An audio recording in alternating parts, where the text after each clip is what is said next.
Born on the 23rd of July 1892 in Ethiopia, Haile Selassie was the Emperor of Ethiopia from 1930 to 1974. His coronation was on the 2nd of November 1930. He was married to Menin Asfor between the period 1911 to 1962. His children include Amma Selassie, Prince Sari Selassie, Prince Makonnen, Princess Roman Work, Princess Tajana Work, Princess Zenibe Work, Princess Teshai. Haile Selassie had 6 children. As emperor, he worked to modernize Ethiopia for several decades before famine, unemployment, and political opposition forced him from office. Selassie was exiled during World War II after leading the resistance to the Italian invasion that was carried out by Mussolini. Selassie was later reinstated in 1941, and his work to modernize the country over the next few years through social, economic, and educational reforms was successful. He ruled until 1974, when unfortunate situations led to him being forced out of office. Haile Selassie was overthrown by the Marxist dictator Mengistu Haile Mariam in 1974. Haile Selassie was Ethiopia's 225th and its last emperor. He served from 1930 to 1974. The longtime ruler traced his line back to Menelik I, who was credited with being the child of King Solomon and the Queen of Sheba.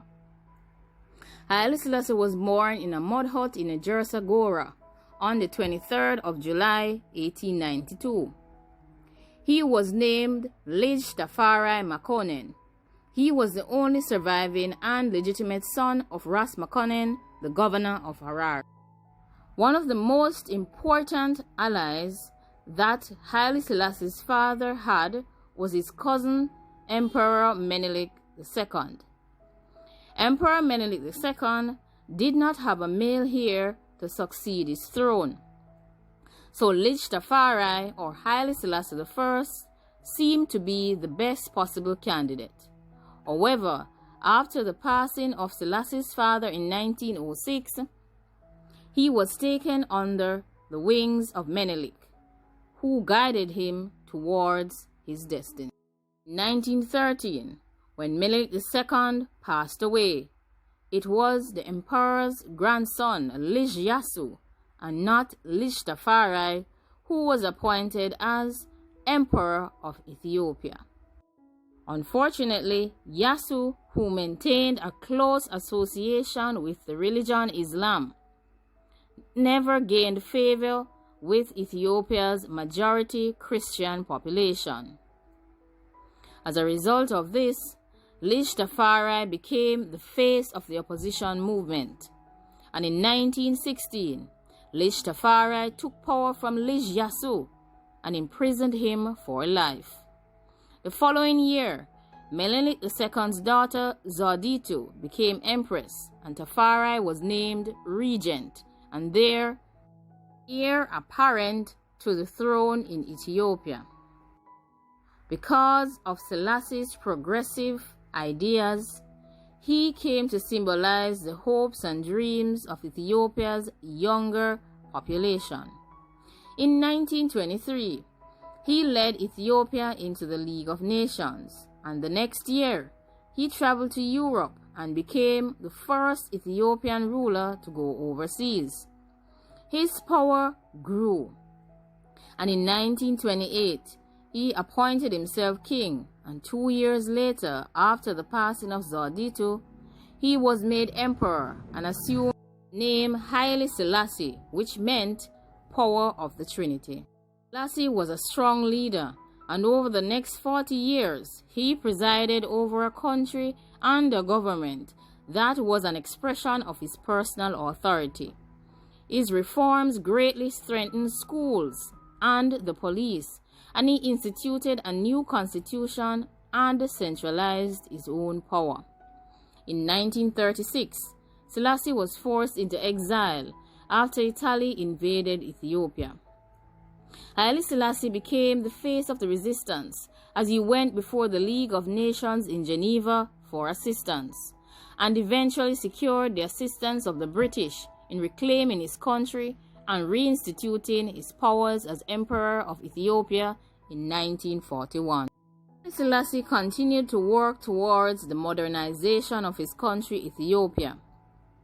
Although he was faced by obstacles with anti-colonialism sweeping across Africa, he granted a new constitution in 1955, and this constitution outlined equal rights for his citizens under the law.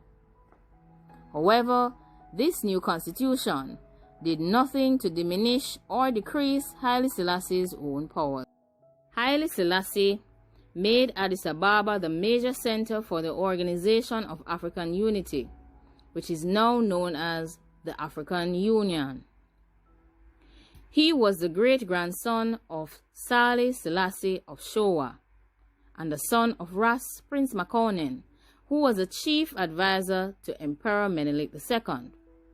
He was educated by French missionaries, and at an early age, he impressed Emperor Menelik II with his intellectual abilities and was promoted accordingly. He became the governor of Sidamo and then of Arer province. He followed progressive policies, and he sought to break the feudal power of the local nobility by increasing the authority of the central government. Haile Selassie sought to help his people and increase the authority of the government by establishing provincial schools, strengthening the police forces, and progressively outlawing feudal taxation. He also was influential in forming an army of Ethiopian exiles in the Sudan. The British and Ethiopian forces invaded Ethiopia in January 1941, and they recaptured the capital Addis Ababa several months later and reinstated Haile Selassie as emperor. He had to recreate the authority he had previously exercised. He implemented social, economic, and educational reforms in an attempt to modernize Ethiopian government and society on a slow and gradual basis. Contribution to the establishment of the Organization of African Unity in 1963 is still remembered by the African Union today. He was later forced out of office in 1974. He was kept under house arrest in his own palace, where he spent the remainder of his life. Official sources at the time have claimed that his passing was due to natural causes. However, later evidence would emerge suggesting that he was directly hurt on the orders of the military government.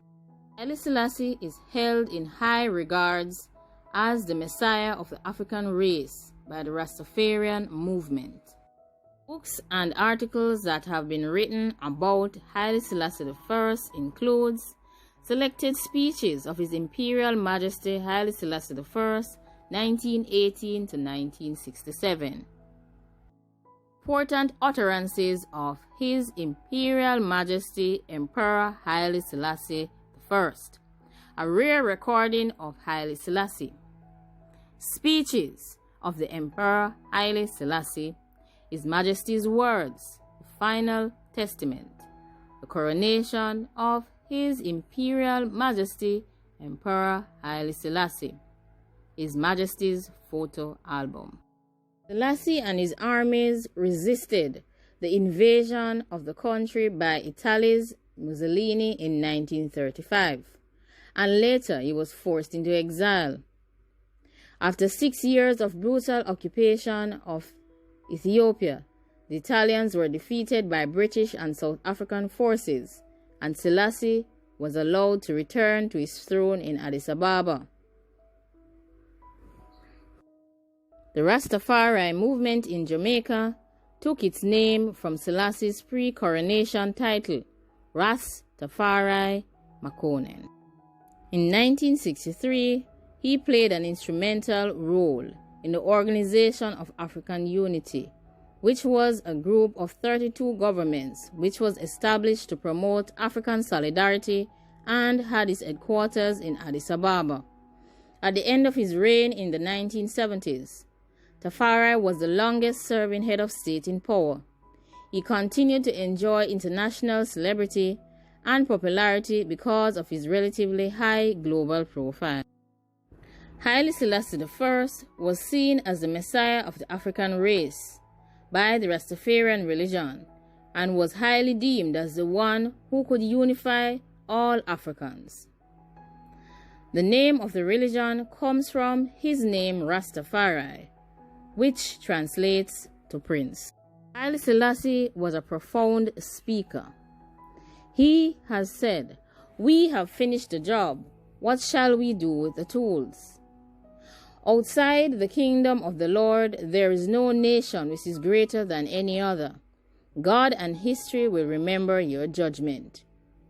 He also mentioned that throughout history, it has never been the inaction of those who could have acted, the indifference of those who should have known better, the silence of the voice of justice when it mattered most, that has made it possible for evil to triumph.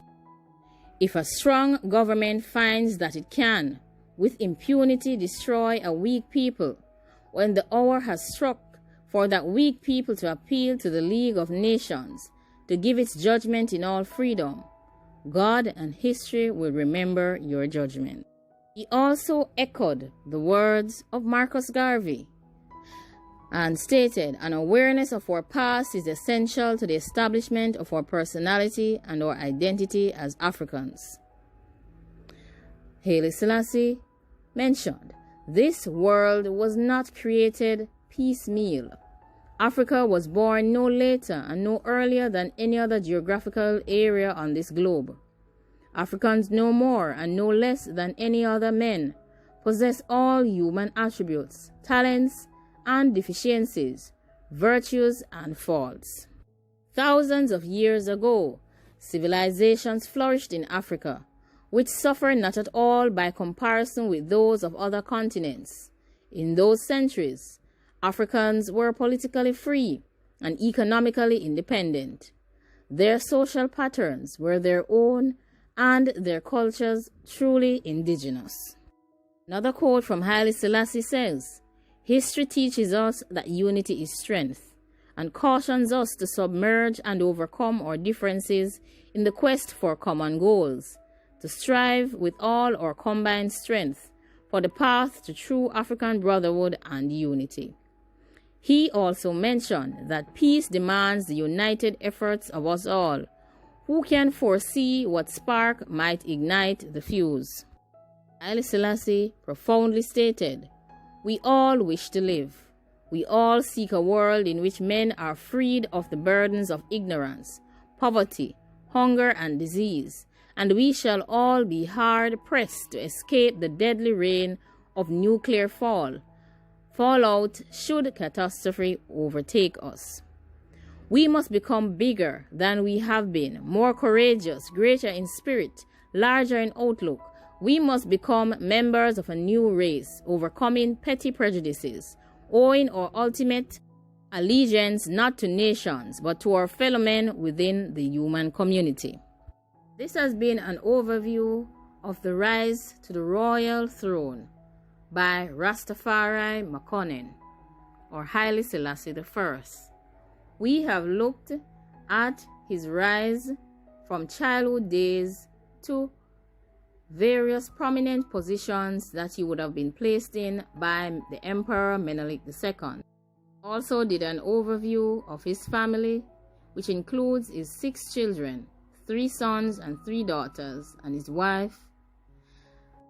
This overview also looked at Selassie's achievements and accomplishments in the modernization of Ethiopia. He worked to establish schools, which was paramount to him because he was passionate about education.